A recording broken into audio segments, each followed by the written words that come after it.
Hello, everybody. Welcome back to Starting Six, a volleyball podcast with Haley and Liv. This is season 2, episode 3. We are in week 3 of the 2024 season, and it was another big one.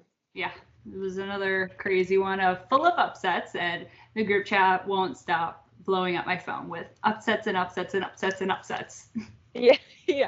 I think we have, genuinely, we text all the time, the three of us, but I think we have texted more the past 3 weeks than ever. Since we lived together, I don't think we've talked this much. I agree. We have a lot to cover, so we'll just kind of dive into it.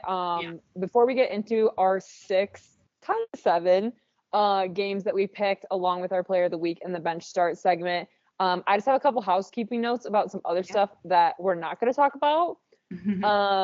So I'll just run through these really quick. I just want to get your opinion on any of these. So the first thought I have is number 12, Oregon. And these are all rankings from last week. I know the new ones came out today. So number 12, Oregon, and number 17, BYU faced off in a neutral location in San Diego, and there was no stream. Yeah, bogus. No stream. Bogus. Instead, they streamed Washington and Washington State, and it was a complete bad match. I watched the first 2 sets, and it was horrendous. Sorry, Washington State.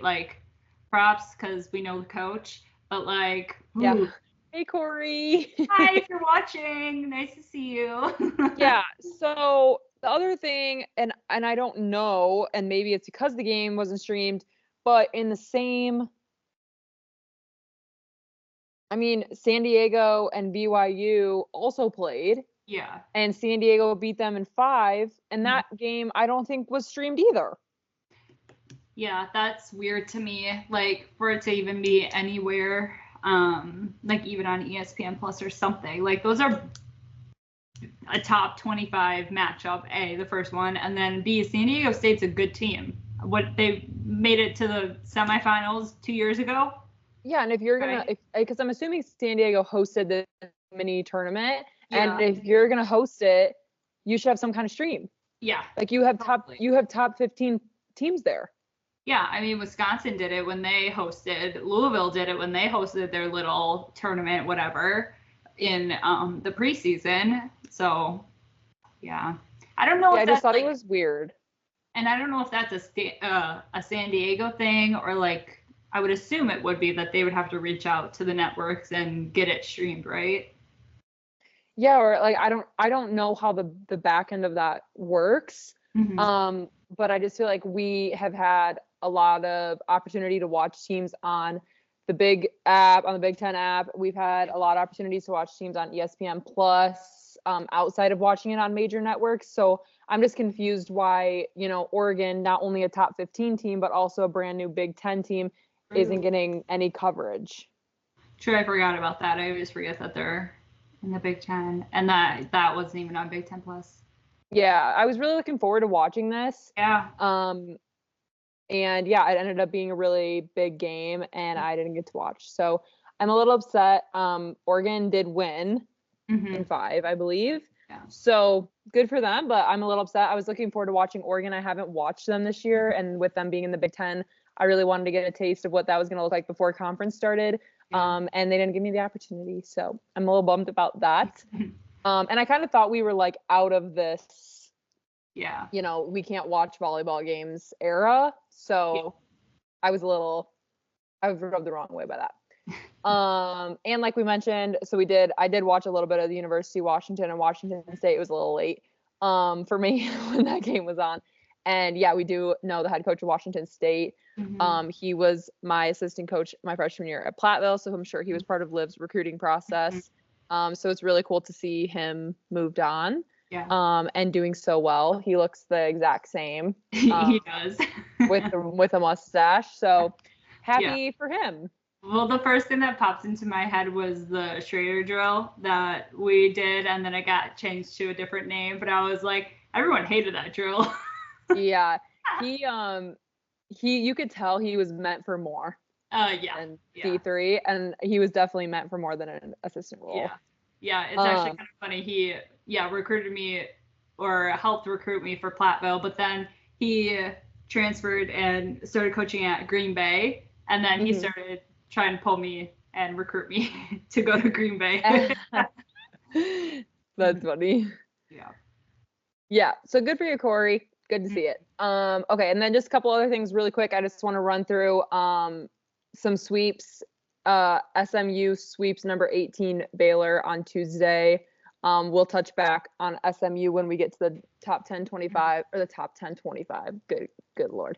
The new top 25 that just came out today. Tulsa swept number 2 Arkansas on Thursday, and Ohio State sweeps fresh to the rankings number 20 Miami on Friday, which we will dive into. And then also, as you mentioned, San Diego takes down number 17 BYU in 5. So those are just some highlights that I think are worth mentioning. We are going to go into Ohio State, but other than that, I just wanted to make sure those were touched on. Anything else that you want to touch on before we get into it? Nope. No, ma'am. All right. Sweet. So the first game I want to start to, and again, these are like in no particular order, they're just in the order my brain puts them in, is number 1 Pitt took on number 23 USC. This game was in LA. I was super excited to watch this game for a handful of reasons. Had a feeling that I knew what the outcome was going to be. However, I have not had the opportunity to watch Pitt. And this was like fresh after their number 1 unveiling. And then on the flip side, I really did want to watch USC to see ex-Nebraska player Allie Batenhorst in her new role there. And I thought it was like a pretty good game. The first set was great, and they kind of trailed off after that. Yeah. I mean, I thought Pitt looked like Pitt. I mean, they are returning almost all of their starters, if not all of them, which I thought like at least some of them should be long gone. I swear we were in college watching them and they were like juniors, but they're still freaking playing apparently. But I mean, they were just a solid team. Like Pitt is solid and they're going to stay solid. So they're going to be a little scary. And I thought USC did okay. It'll be interesting to see how that compares in conference play, kind of because based on what I could see, what I watched and from like the stats, really their only big hitter that performed that game was Allie Batenhorst. And although she had 15 kills, she was still hitting a relatively low hitting percentage for an outside. And then the next hitter had 7 kills. So like you can't do that against big teams. So it'll be interesting to see how they kind of come to play come conference. Yeah, so Pitt did end up having the sweep.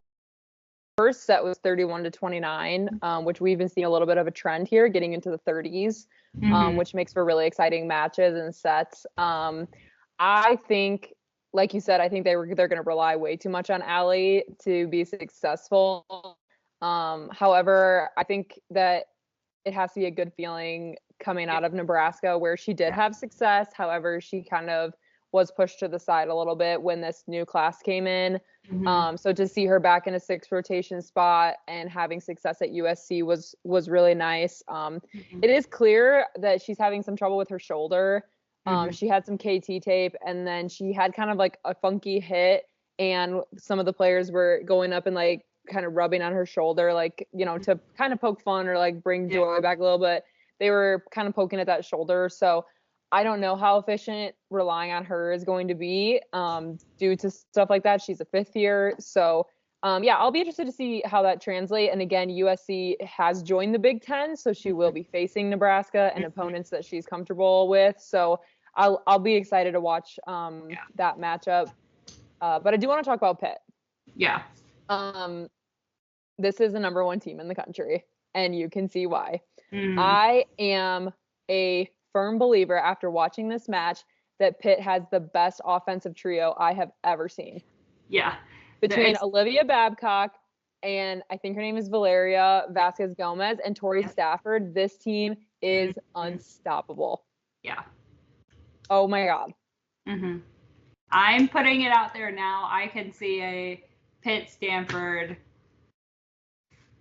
championship. Oh my God, that'd be some great volleyball. Like that would be some of the best.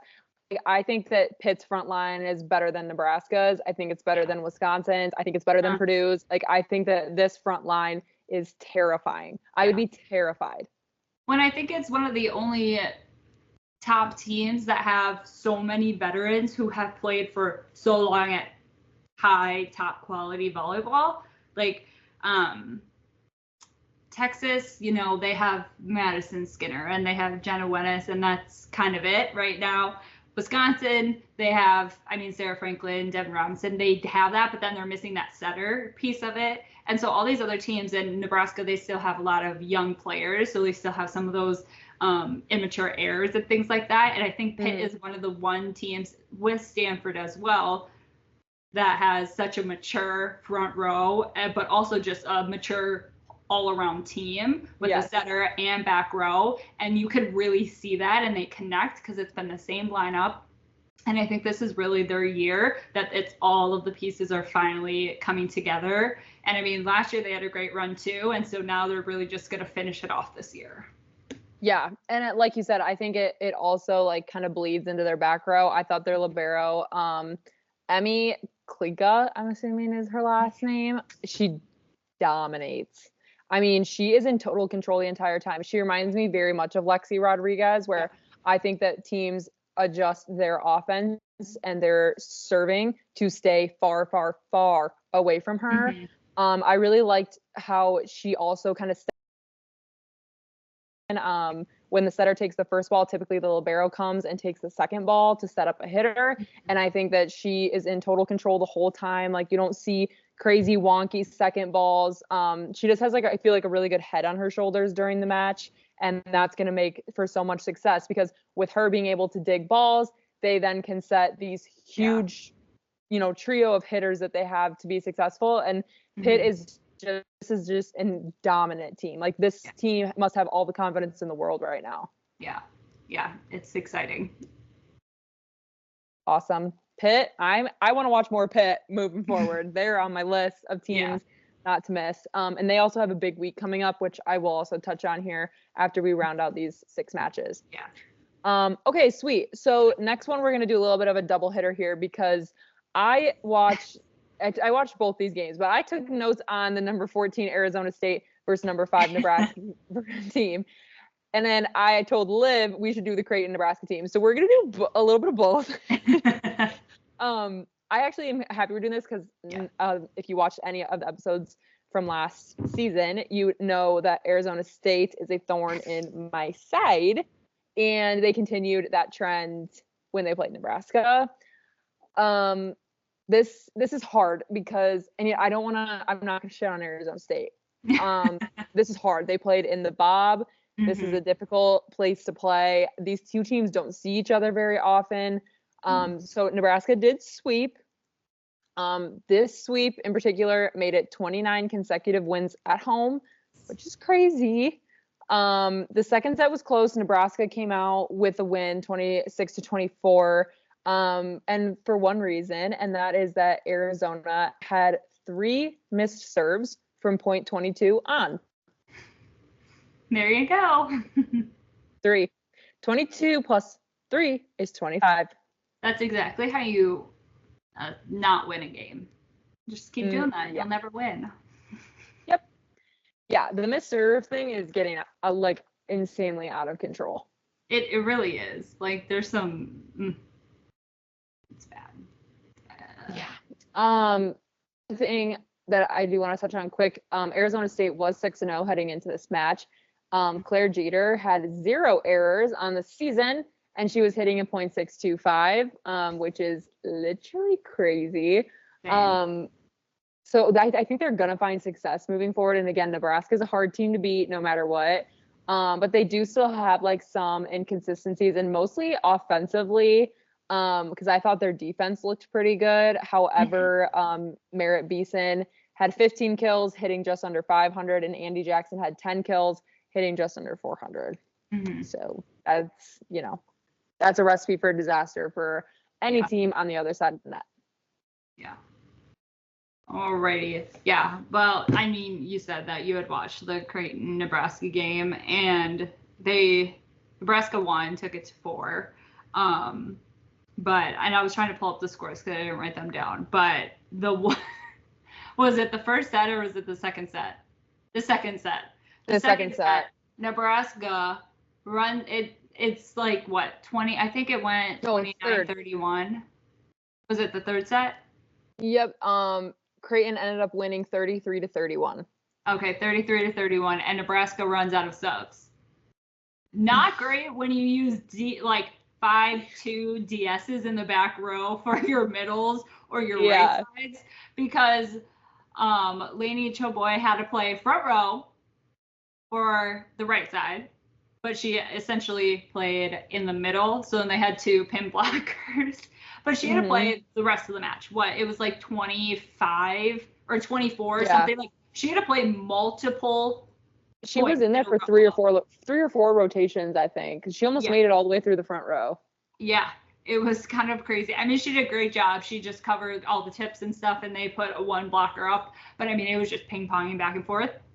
And I think it's something that like every volleyball player or any athlete should know, is like how to be versatile and not to get scared when that happens. I mean, I'm sure she was like so excited, like, oh, I finally get to block whatever.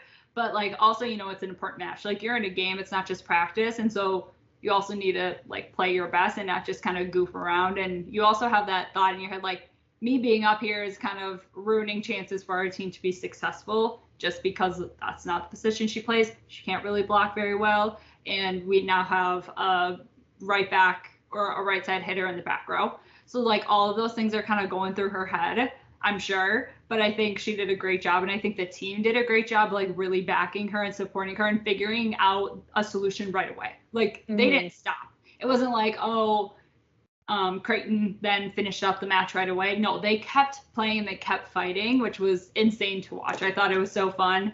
And so then, they figured out the subs later on, but they also didn't need to because it didn't go to 33 points. But just something you don't see very often, and it was entertaining to watch. Yeah, I think you're right. And I think it really speaks to the culture that they've created on the court, to be able to back a player like that and to be able to give her the confidence and to help. And Lainey Choboy is a fantastic defensive player, and she quickly found out how she can be of help. She had some really great digs of tips and coverage and those kind of things. Obviously it takes, it's harder for your blockers because they're pretty much blocking alone. But then you also have to kind of take into consideration how she had to be out of the way. Typically when the ball is coming back on the other side of the net, your players are transitioning to the 10-foot line where your setter's running after a dig, which coming from Creighton, Creighton was swinging, just wailing. Yeah. So I think that it was really interesting, and she deserves a huge amount of props for being able to still add to the team. Like, it's not like she was just like hiding at the net, like staying out of the way. Like, she remained part of the plays. She covered, she dug. And I just think it was, like you said, I think it speaks to their culture to be able to just like be like, okay, this is what we're doing. We're rolling with it. Let's do what we can. And speaks to her as well to be able to just pick up, because I'm sure that was a little bit intimidating, as much as it kind of, looking back on it, was funny. I'm sure in the time it was kind of like, oh shit. Yeah, it was great though. Yeah, but you mentioned service errors already. Creighton had 15 service errors in the match as a whole. So 4 sets, that's 15 points wherever you want to put them in the match. But like that, you could have taken it 5, you could have won, like 15 is a lot. And so that was something that I think they kind of fell short in. But I didn't really realize until watching Creighton that they had quite a few transfers come in from other big schools. They had Elise Getzinger from Kentucky, and then Maddie Bilanovic from Penn State playing as their libero. And so I was like, okay, Creighton is going to be really good this year. So just some things. Yeah, I thought they looked really good. And I also watched them play Louisville, and I thought that they looked good. They tend to gain momentum in the third set, which is a little hard when you only play 3 of 5. Which is what they did with Nebraska too. And they did the same thing with Louisville. And so, they gain control, and then it kind of slips through their fingers a little bit in the 5th set, which happened in the 2 matches that I watched.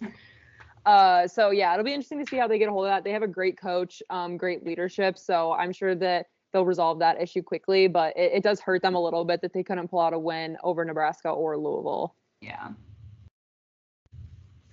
Sweet. Last note on Nebraska, Andy motherfucking Jackson. She looks phenomenal. I don't know what this girl did in her off season. She looks great. Yeah, she was great last year, but to see her improvement in a season, especially as a sophomore, I mean, she's fantastic. She's an absolute weapon for Nebraska. I think that when we think of Nebraska, we focus a lot on the Harper Murray and the Merritt Beeson of it all. We should be focusing entirely on Andy Jackson. Yeah. I mean, the game against Creighton, she had 15 kills, was hitting .379 hitting percentage, and had 8 blocks. And they're not kills like off touches. They're not kills like they're getting dug but shanked. Like they're going straight to the floor. The amount of kills she's getting is equaling what their outsides are getting, which is great because they're spreading the love, right? But like that's just a testament to how good she is. She can get 15 kills, and same as Harper Murray, right? Mm-hmm. Middles don't usually get in the teens kills just because there's always a blocker there and their sets aren't always perfect. And that's also a testament to Bergen Riley that she's actually setting her when they're in system. And so all around it's really good. But just like you said, I don't know what she ate, what she drank, what she did, but she's going to be amazing. I mean, she already is. Yeah, I heard, I don't remember who the commentators were that were calling the game, but they did mention Andy Jackson had a really strict off season in terms of her diet, in terms of her lifting, in terms of how much time she spent in the gym. And you can just see, I mean, I think they said she increased her vertical like a few inches or something. So she clearly put in the work and it paid off because she has, to me, been their offensive consistency this year, which is for a middle is speaking very, very highly. Yeah. Yay. Okay, great. Nebraska continues to move forward. Awesome. Next, let's talk about this mess. Number 2 Stanford takes on number 6 Texas in Stanford. Mm-hmm. In case you missed it, Stanford swept. And not only did they sweep, they swept with ease. Yeah. Ease. Yeah. Like not even a game. Boring. Yes, exactly. Like, and you wouldn't think seeing that matchup, you would describe it as boring. No, it was. Yeah, so let's dive into it just a little bit here. Yeah. The first thing I wanted to mention that I saw today was Stanford did set a new attendance record at their gym with 6,894 people. Obviously playing Texas, that's going to be a big draw, but it is always so great to see teams breaking attendance records, especially when they're breaking them like multiple times in a season. Yeah. That's great as a lover of the game and as somebody who's a big advocate that people want to watch college volleyball. It's great to see those numbers like back that up. So I thought that was exciting. So I do want to mention that. The only other note I know we talked about Stanford quite a bit 2 weeks ago for when I was there for Labor Day and I watched them. Cami Minor is that bitch. She's so good. She's so good. Yeah, she's insane. Yeah, I don't know what hold Stanford had in Texas, but they had no front row production from Texas. It was horrible. I didn't get to watch it, but I was watching the highlights and I was like, that's not even Texas. Like, I don't even know who that is. Like, it was horrible. They couldn't even serve receive.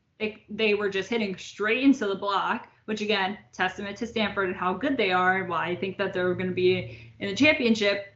But Texas, like, you go up against these teams all the time. Mm-hmm. Like, what's going on?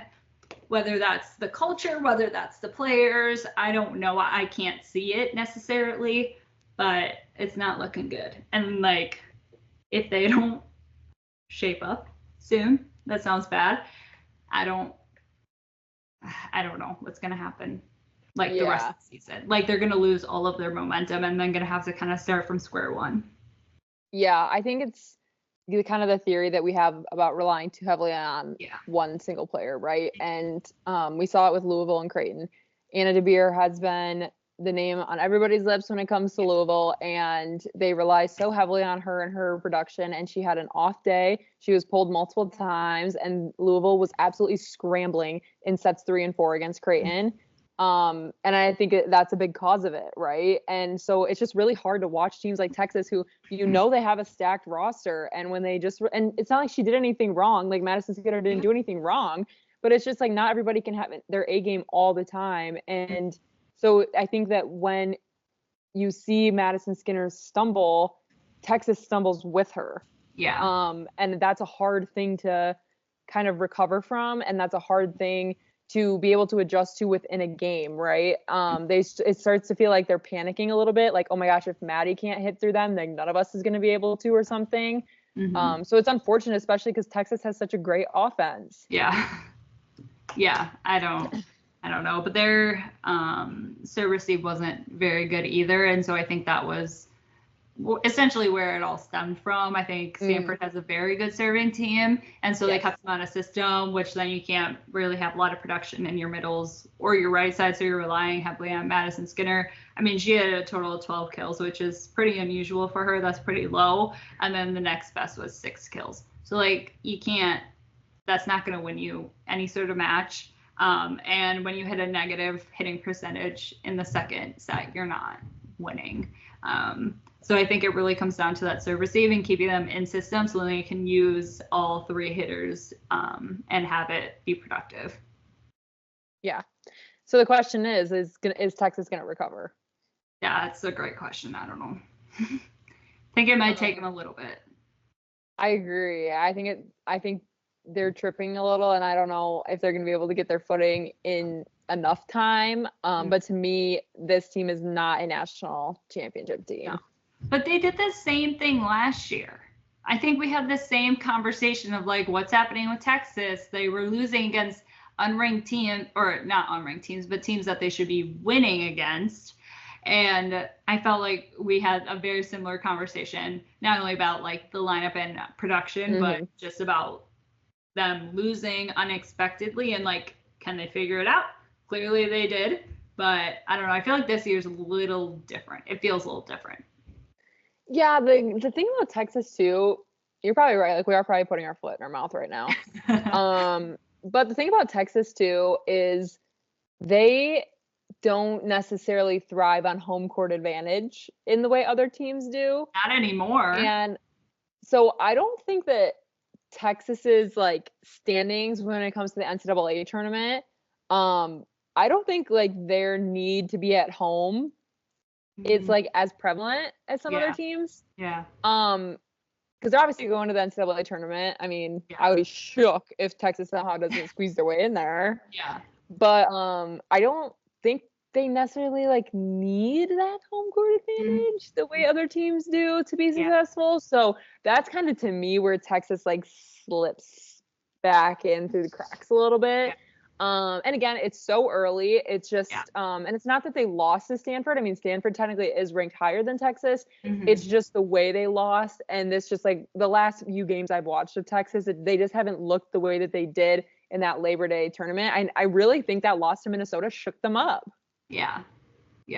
Kind of gave them a like, who are we, an identity crisis in a way of like, we shouldn't be losing after back-to-back championships and things like that. I'm sure it's a big confidence boost that they need right now, and I don't know when that's going to be when they hit that.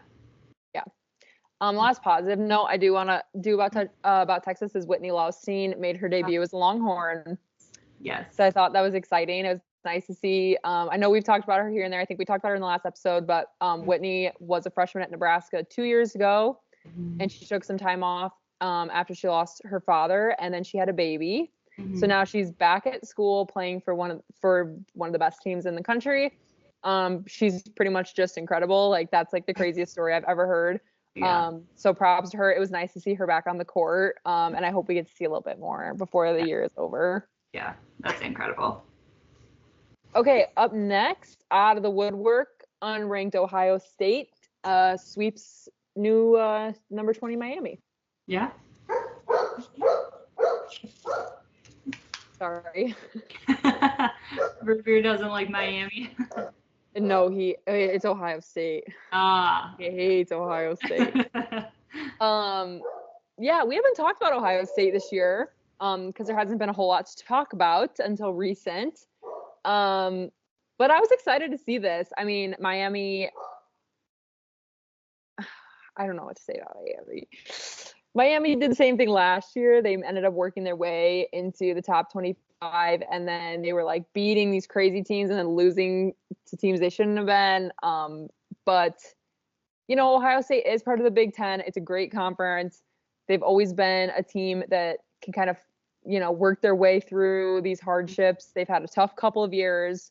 So I wasn't like overly surprised to see this sweep, but it is still a big deal after Miami's coming off of like huge wins. Yeah. I mean, Miami beat Texas in 5, and then they go on and get swept by Ohio State, and then went on after that to lose in 4 to Wright State, who's an unranked team. So it's just kind of weird. I feel like Miami is in a way similar to Arizona State when like they kind of give you a heart attack because you expect them to do this and then they do the complete opposite and you don't really know what to expect from them. Because I remember last year when they played the Badgers in the tournament, I was at that game and they played outstanding. I mean, the Badgers still beat them, but they played outstanding. I was like, who is this team? And they pulled that out at random times. And it is kind of, especially against Ohio State, not to like bash Big Ten because I'm a fan of the Big Ten. I've never really liked Ohio State, not for any particular reason, but I feel like ever since they lost Kylie Murr and setter's name, why is it escaping me? I just had it in my head.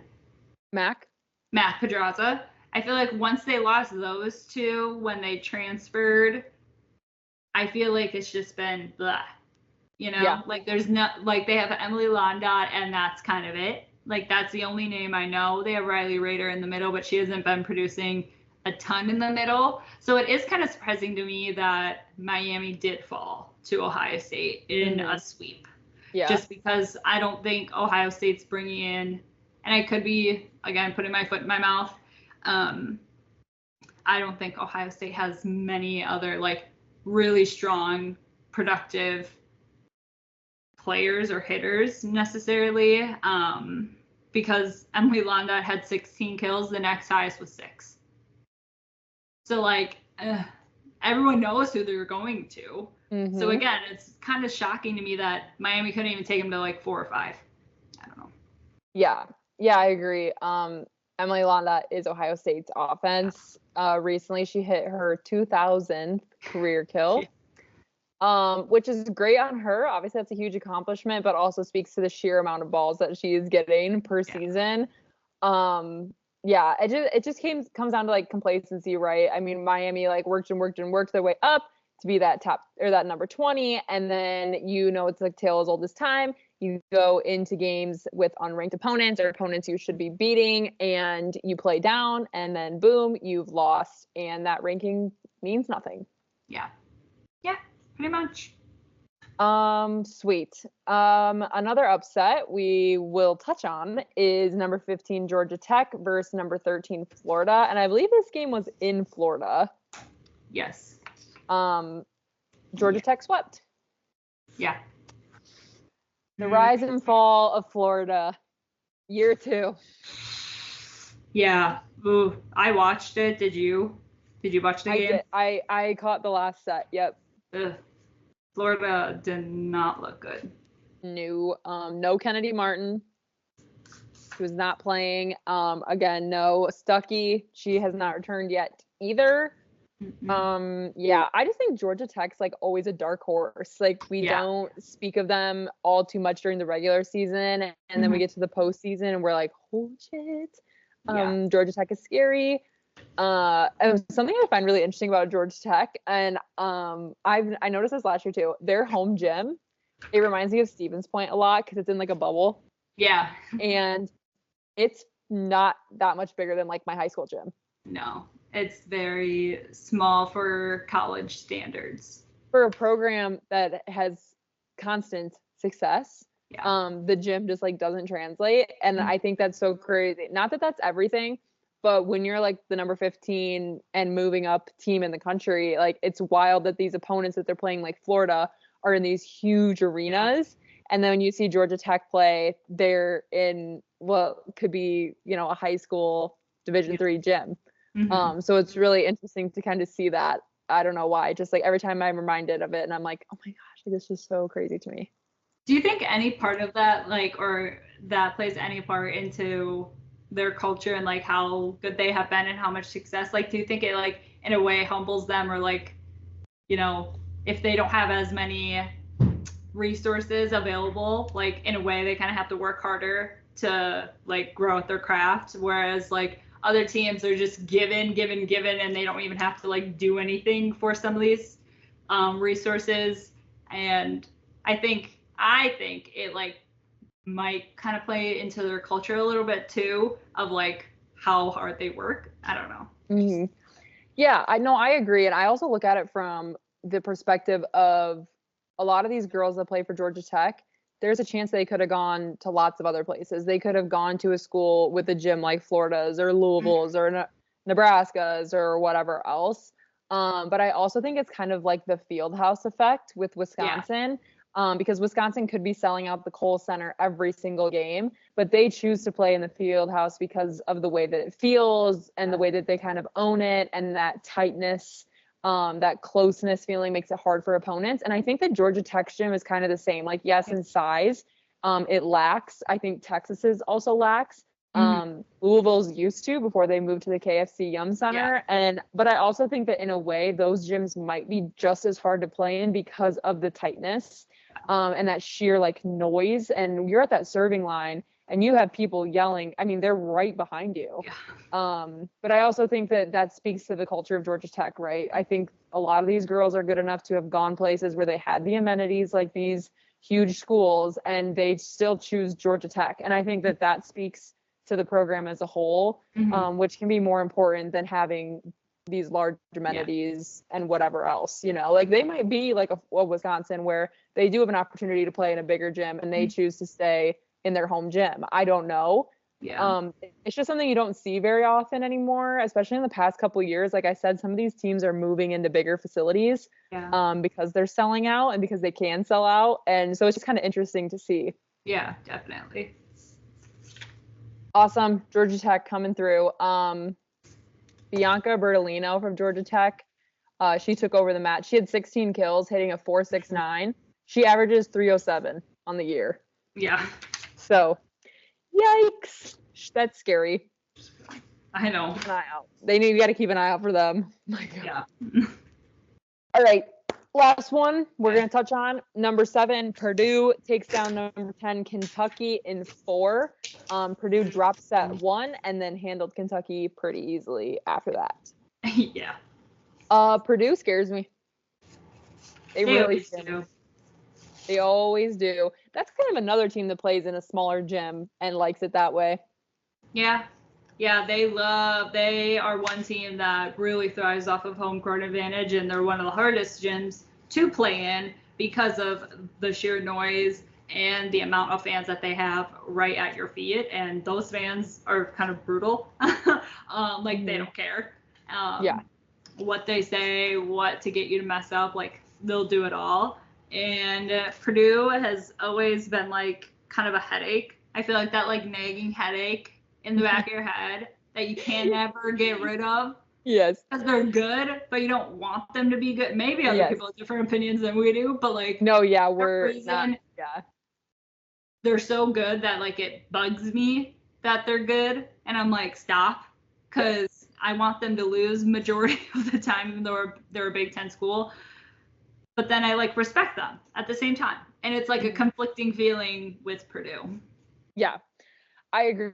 I do want to mention, so the broadcaster that I work with, he is from Indiana, so he has called quite a few Purdue volleyball games, and he said that it is so loud in there. And like as a broadcaster, like you're wearing like the big like headphones and stuff, and he's like, it is so loud. Like he's like, I'm sure you've been in like arenas and stuff where it's extreme. He goes, it's loud the entire match, like it's insanely loud. So I think that really speaks to like their fans, and they, like you said, they thrive off of it. Purdue at home is like almost unstoppable. Yeah. So it's interesting to see. Raven Colvin, Chloe Chacoin, and Ava Hudson have just been just killing. Raven Colvin is having a year. Mm-hmm. She's been a huge threat for them. I think Purdue is another big contender for the Big Ten title. Oh yeah, they just kind of sneak in. I mean, everyone thinks of like Nebraska, Wisconsin, Penn State, and then random teams will sneak in. Yeah, I think they're very scary.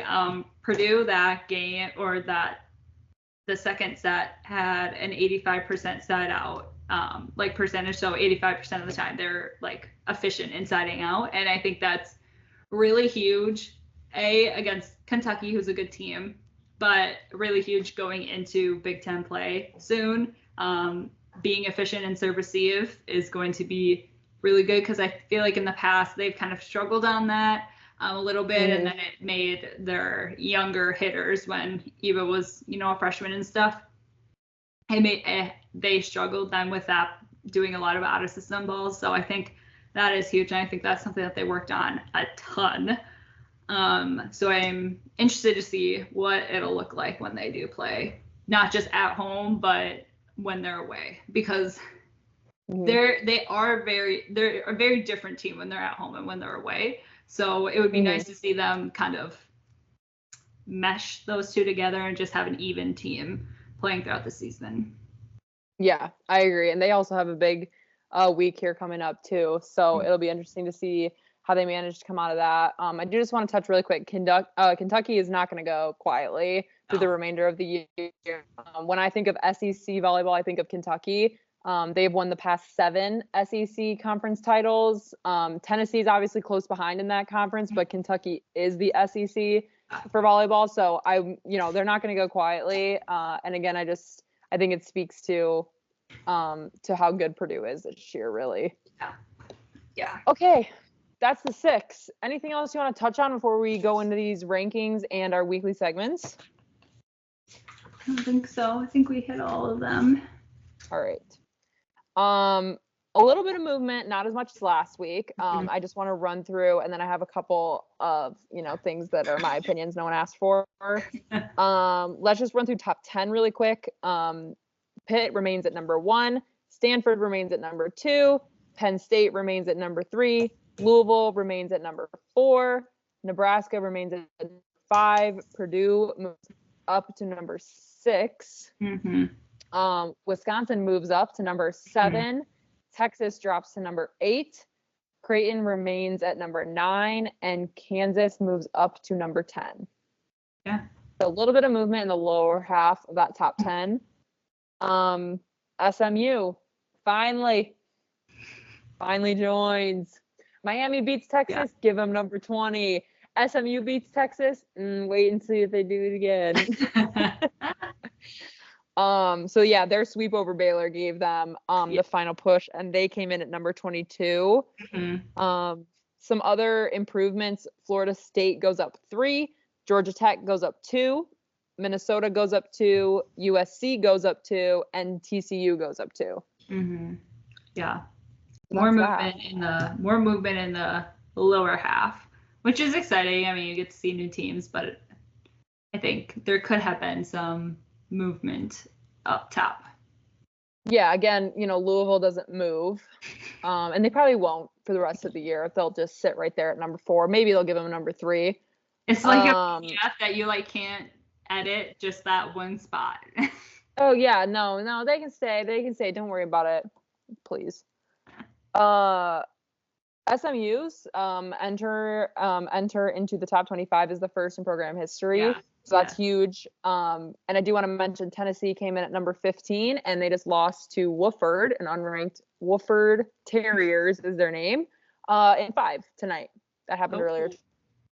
So be off to a hot start this week.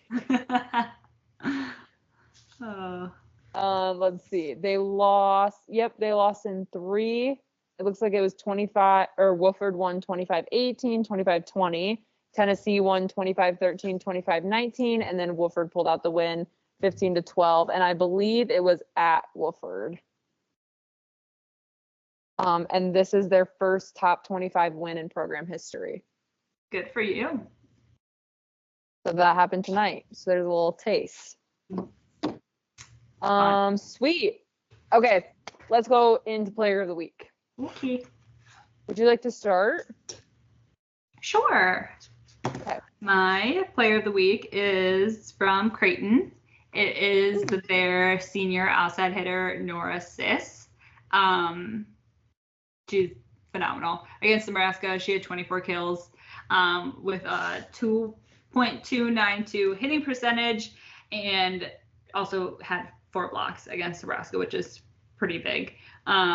She has, on the season, she's hitting over 250, and I think all around she's just a really solid player. I know some of the commentators were kind of comparing her to Brooke Nunneveller, and I think that's a really big title to kind of fill. Like, she's the next one. I think she is a big leader on Creighton's team, and she kind of is that glue. But I think she does a really good job, not only in the front row, but in the back row. She has a lot of good body control in her serve receive and her defense. And so I'm excited to see her continue to play, because, I mean, if you're getting 24 kills against Nebraska, that's pretty dang good. Yeah.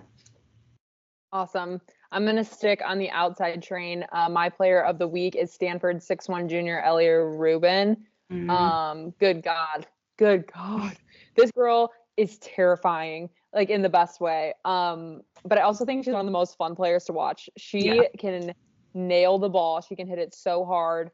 But she always has this big smile on her face. And I just love that. She had the ball. I can't remember if the opponent, if Texas hit it at her and she dug it with one arm and it went over and got the kill, or I think Texas sent it over and it ricocheted off one of her teammates and then she kind of one-armed it, and it went over the net and it ended up being a kill. And it was just the smile on her face. You could just tell she's just having fun. This has been a great year for her.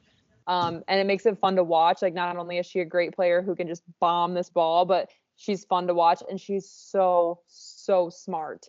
Yeah. I think that that's something that we don't admire enough as a volleyball community. Is, yes, it's fun to watch people rip on the ball, but it's also so crucial that players like this, who can rip on it, who know that blockers are going to be sitting on them, to be able to still get points. And I love how even in these big moments when it's really loud and they're up and they're killing it and she's had a couple big swings, that noise doesn't get to her. If she can tip and get the point, she's going to tip and get the point. It doesn't matter that everybody's rip on it. She knows how to get the point, get this match done, and move on to the next one. And I just think that that's so crucial in the game of volleyball. And I was just so admirable of her against Texas. And I think that she's going to be a tough player for teams moving forward. Yeah, definitely. All right, bench and start. I'm excited about my bench and start this week. I struggled with my bench. I didn't. I knew exactly where I was going. Ours could be the same. I don't know. We'll see. Okay. So if you want to start, go for it. I don't care. I could have picked a number of things, I feel like, but I decided last week I ripped on a team, so I'm gonna rip on a concept this week, and I'm going with the long socks. I have had enough. I've had enough of the long socks. Now, I want to make my argument first, and then I'm gonna hit my points. Okay. First, I would like to preface this by saying that since I have played volleyball, trends have changed drastically. Yeah. And I have not shit on them at all, except the leggings. However, I used to wear Nike Elites when I was in high school. I used to wear the big chunky Nikes. I used to wear black. White was not a thing until I got to college. I used to wear a headband. I get it. Trends change. Fine. The socks, I cannot get behind. I cannot get behind them. Now, this is the long socks. So what I'm talking about for anybody who doesn't know is teams will wear white shoes and then long white socks that go all the way up to their knee pads. So it covers the entire lower half of their legs.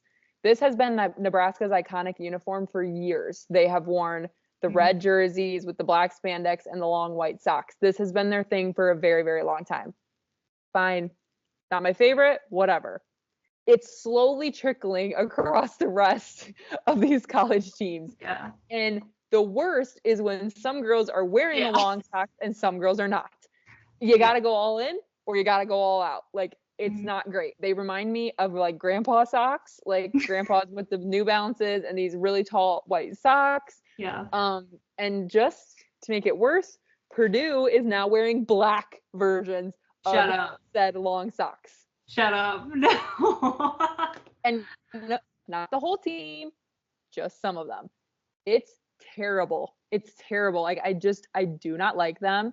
They're not my favorite. If they served a purpose, I would probably let it slide. Like, if they were like some kind of compression or whatever, like if they had some kind of purpose, like, okay, Nebraska, it's part of their uniform. Like, it's been like that forever, whatever. It's not my favorite thing, but like, it's not the end of the world. They just serve no purpose. Yeah. I mean, I think like, Texas is also, they haven't been doing it, I don't know actually, as long as Nebraska, but they're also a team who, like, it's part of their uniform, okay, whatever. And I almost feel like people think that their team is going to be better or they're going to be better volleyball players if they start doing that because Texas and Nebraska have always done it. And you mentioned it because Wisconsin, some of the girls on Wisconsin do it, and it's like, who are you trying to be? Like, is it just for show, or do you think there's a purpose? Because there's probably not. Like, I agree. And with that though, well, I haven't seen Purdue to know that they were doing it with black socks. I can't get behind like they're all black anyways. Like, I just don't like it anymore. But the black long knee-high socks is horrible. I feel the same way with some teams that have like the tank tops and the arm sleeves, and some of the girls on the team wear the arm sleeves and some don't. Also, I'm so glad you brought that up. Also, I've been seeing like Pitt, they wore tank tops. Their libero had a long sleeve jersey on. Oh, interesting. Can you do that? Apparently. That's just as bad. Maybe it's like the inconsistency of it, like that I don't love the socks, like, period. I don't love Nebraska, like, whatever. It's like the leggings. If some girls are gonna wear leggings, some girls are gonna wear spandex, it just doesn't look like a uniform anymore. Like, what are we doing? I just don't like it. I don't like it. I think you're right with the inconsistency because I was always a jersey tucked in girl, and when I played high school and club, we needed like our jerseys. We had to tuck in our jerseys. So like when I came to college and half the girls weren't, I was like, you look like a dingus over there. Like, tuck in the jersey. And then when girls are getting oversized jerseys so that you can't see their spandex, I'm like, stop it. We are here to play volleyball. Yep. We are not here so people can look at our butts or look at like I don't care. They're going to look at your butt more if you tuck in your freaking jersey. Like, and then it just looks so I'm a jersey tucker like, as well. It bugs me so much. And the way our jerseys went, they like fanned out at the bottom. Yep. And it just looked horrible and did nothing for you. So I'm like, tuck it in. Tuck it in. I agree. Yeah, I agree. I was always a jersey tucker as well, especially like when I was in high school, and you can attest, everyone, like, everything we were wearing was skin fucking tight. Yeah. Like, everything was skin tight. I mean, it was at the point where like my uniform was like stretching a little bit because it was, I wanted it so tight. And yeah, you had to tuck your jersey in, and we all did. And I think it was like later in high school when a couple girls started not tucking. And then when we got to college, there were girls that did the no tuck, and I thought it was crazy. I was like, this is a crazy move. I'm a jersey tucker. I'm a crew sock wearer. I'm an all white wearer, and I'm a spandex wearer. Okay, call me old school. I guess that's old school now. Okay. Anyway, that's my wardrobe rant. I would love to hear your bench.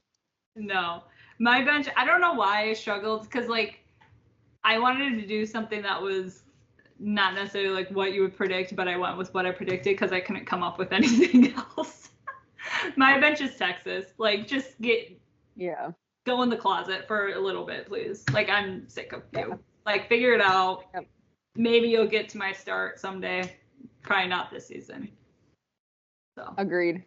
like, yeah, it's been rough. Yeah. It's a very obvious choice, but you know, sometimes you just gotta say it point blank and maybe it'll help them figure it out. Like, you gotta be brutally honest, and you're getting benched until further notice. Hey, next week's a new week. Yeah, we'll see. All right. Sweet. So let's end on a positive note, and then I want to go over just a couple of some of the upcoming games, which you can also find on our Instagram story. Yes. But my start this week, this is kind of a crazy one. I don't know. I hope I explain it well. My start is momentum. Okay. The idea of momentum and its role in the game of volleyball. This is something that I feel like every game I've watched this year, I've mentioned this. I watch a lot of them with my mom, and I say this all the time.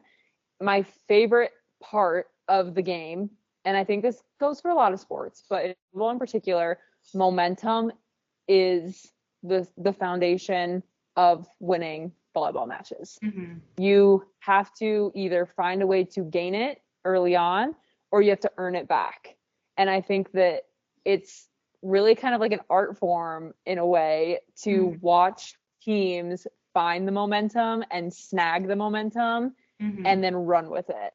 Yeah.